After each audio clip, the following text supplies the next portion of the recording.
Nuk unë besoj që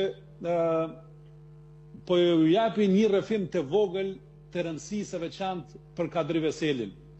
Një njeri i cili nuk gjen shoqin në idealizmin e tij. Nuk ka pas ma idealizm, po ju kallëzoj se çfarë ka ndodhur vetëm me një rast që ta kuptojnë njerëzit se kush ka shku në burg. Ka qenë në Paris në vitin 1998 dhe u zhdasht që të kthehet për shkak një pune që ka pas atje, ku jemi takuar atëherë, dhe u shnis me aeroplan për të ardhur në aeroportin e Rinasit. Dhe për shkak të motit të keq, po flasim për një aeroplan ushtarak, për shkak të motit të keq, aeroplani ushtarak s'ka mund të zbresne në aeroportin e Rinasit. Dhe Kadri Veseli, bashkë me mikun me shokun e tij, kanë kërcyer nga avioni për të nisur në Kosovë.